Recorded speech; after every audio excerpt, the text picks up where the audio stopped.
Cheers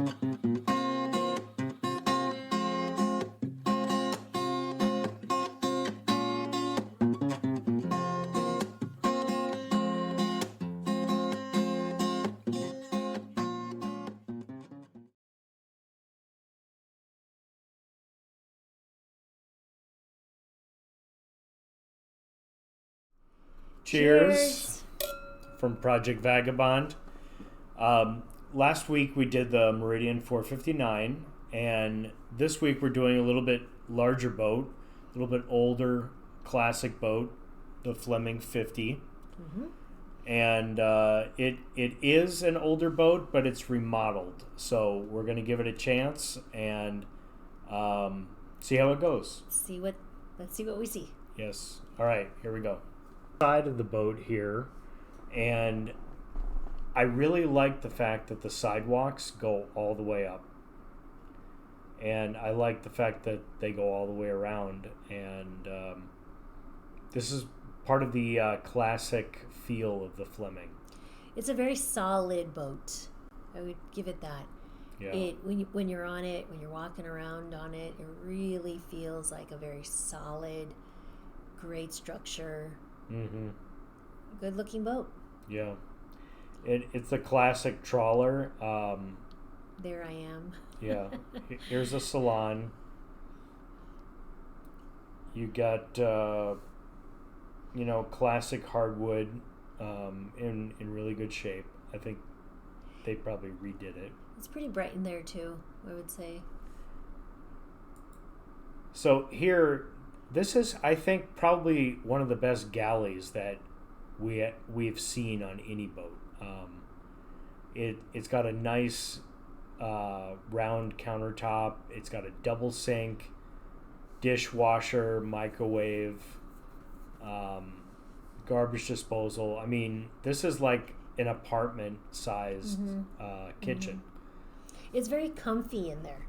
when you're in the salon and you're into the kitchen, it feels very comfortable. Like you could spend lots of time when you're there. Yeah, it does kind of have the feeling of you're in a apartment a little bit. Yeah, but it feels really solid. Like everything in there just feels like really well built, very solid wood. Doesn't feel like cheap in any way. It feels very solid. High quality construction. For sure. It's a dishwasher. Again, right? Yeah. I never knew dishwashers were a thing on boats, but I guess, So down here, actually, that hatch right there goes down into the engine room. There are two entrances to the engine room. This is one of them. I mean, okay, not a huge fan of going into the engine room through the galley, but it is a secondary entrance. Garbage. It's a pretty good space. Yeah. And that's a full-size refrigerator and freezer, and then there's another cubby right there for additional storage.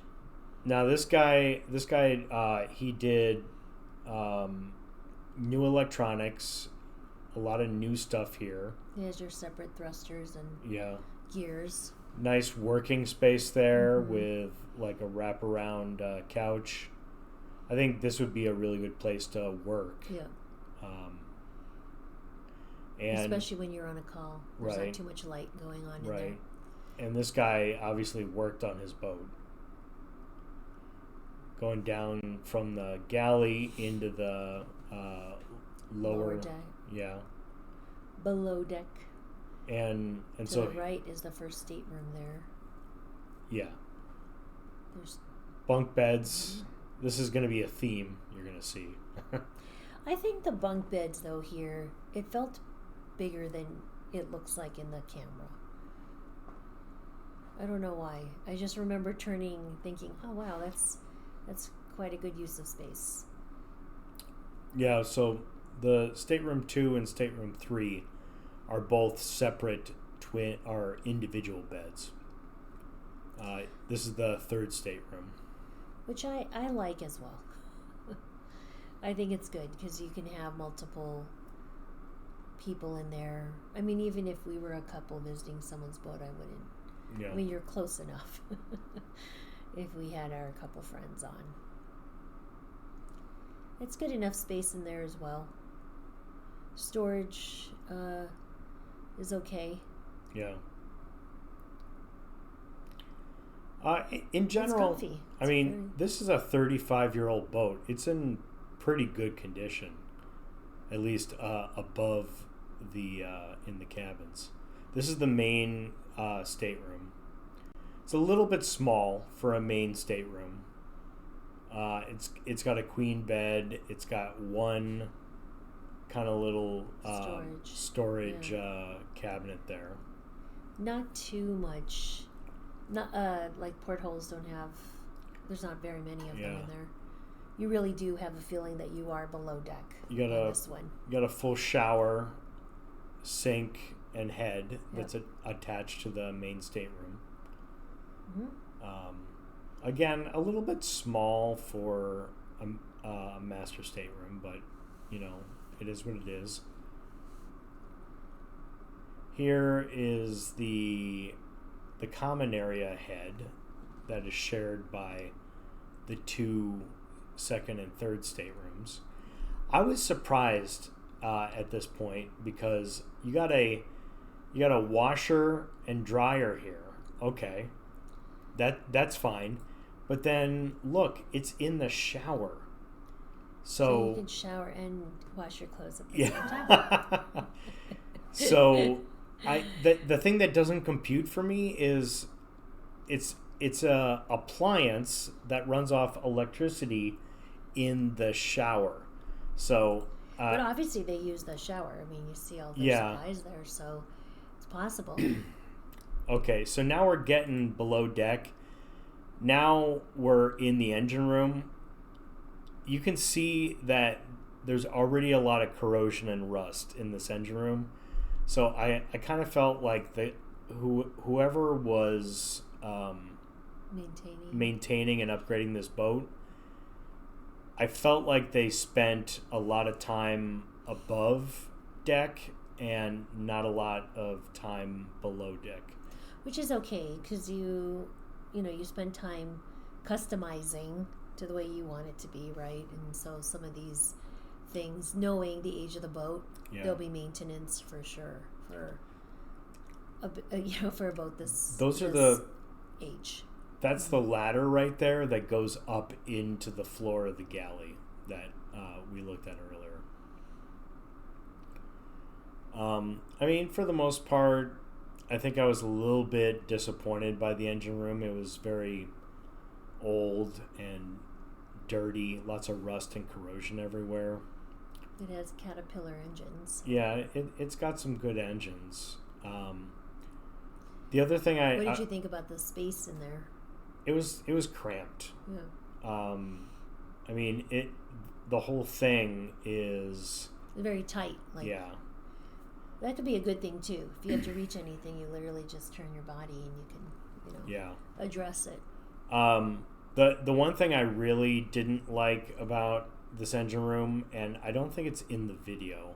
So one thing I really didn't like though about this engine room was you had to crawl through a small hole, and it was very tiny getting through there. This is the sidewalk. Side railings were very. I liked them. Probably the best of any. It's actually a solid wall right there. It's easy. You can navigate it. Right. You do board the boat from the port side right there. And it's actually really easy to traverse the boat. Mm-hmm. So here we are coming onto the bow, I think, right? And here's a Portuguese bridge right here. This kind of wall separating the bow from the lower helm. That wall right there is meant to really take a pounding if there's water coming over the bow and reroute the water. So that's the video tour that we had from our on-site viewing. Let's take a look at the big board to see what this boat matched up for our requirements. All right, our top 10 requirements for the Fleming 50. So why don't you do number 1? So the back porch, open area, I would say it met a requirement. I think there was multiple places to congregate. Like I said earlier, the salon and the galley really felt very comfortable, and there were multiple places to work, and the bow was great. This check.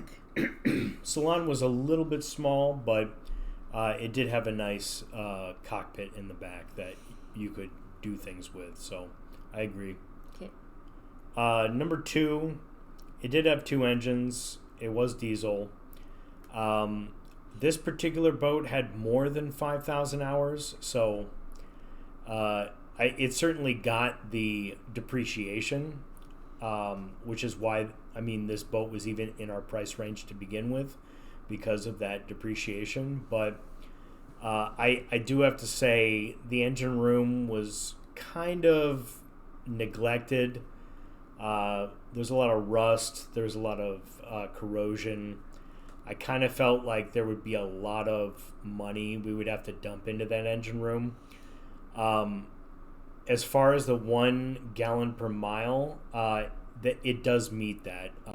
It is a big boat. It's a 50-foot boat, but the engines are pretty efficient, and it allows it to achieve the minimum gas mileage. So overall, I would say it's partially meets for number 2. Okay. Needs to have multiple desk working spaces. I think I addressed that in number 1. It works for us. There's multiple places. It feels very comfortable. It's easy. I think the boat was comfortable. The engine room, not so much. All right, responsive. So it is a big boat. It does have balanced stern thrusters, but it's a very heavy boat. And just by the size and the weight of the boat, I know it's not going to be as responsive as some of the other ones on the list. So I'm going to say for this particular one, it's slow and sluggish because of the size and the weight. Okay. So number 5, it needs good tankage. And this particular boat has really good tankage. It has like 1,000 miles of range. I think it has 1,000 gallon fuel tank. Holding tank capacity well over 50 gallons. Freshwater tank capacity, I don't know off the top of my head, but I think it was fairly large. It was like 350 gallons. So this one is a big check on tankage. What about number 6? This one's was a hard one for us. I think there was storage. You could get to the engine room through the galley. There were smart ways of utilizing the space, the washer dryer, and the shower is you're using with the space that you have. You'd have to give it a check. There's enough staterooms to store. There was storage everywhere. I don't know if it was the type of storage we would be looking for, but there was certainly drawers everywhere. Yeah. There was like multiple places to put things. It's just not one big. Yeah. Yeah. Stairs between decks and not ladders. Yeah. That one. There was a big old ladder in the back cockpit, and then there was a stairs to get up to the flybridge at the lower helm, but we actually never got up to the flybridge. Like, we were trying to move because it was winter. We were trying to move the door and open it on the hatch, and we couldn't figure out how to get the hatch open. Yeah.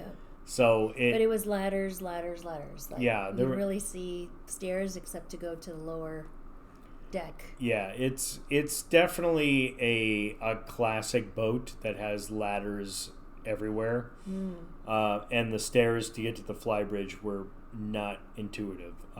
So I would say it doesn't meet that. This one, it didn't meet either. The wet heads, I mean... It had one wet head.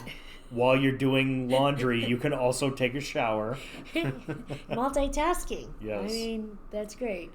Yeah, I mean, just simple. It's not too much explanation. It doesn't meet the needs. Full galley. Yes. To work simultaneously, I think we could. Yeah. There's enough counter space to do so. So, yeah, I would say check for sure. And then I think 10 is a big check. A double check. Yeah. Like if you can have a check and an X on 2, we can probably double check number 10. Yeah. I mean, you know, when you are on a boat, safety is number 1, which is why I want stairs, not ladders, for me specifically. And space to maneuver around the boat is a big deal, especially if you're underway and you just, you know, you need stability. But, you know, we're not getting any younger, so I this love is great. I love the walk around sidewalks that you never have to go into the boat and you never have to like leave the walk. Yeah. And the bow is really comfortable too. Like it was just it felt like a really solid boat. Yeah. Walkways. I mean, it's a good boat. Yeah. I would say. And the Portuguese bridge is a bonus. I don't think any other boat we're going to look at on the list had a Portuguese bridge, but we're not going to be punching through 10-foot waves. We're pleasure boating. We're not. Yeah. So that is the Fleming 50. And at this point, I was a little bit surprised that we were even looking at a Fleming because I was surprised it was in our price range to begin with. But it was kind of like one of those boats where you know it's in your price range for a reason, and that reason was below deck. I mean, the good thing is we both know a little bit. Well, I know a little bit about diesel engine maintenance, and electricity in boats. But do we want to spend time? Do we want to dump a bunch of money into the engine room? Is basically the question. Right.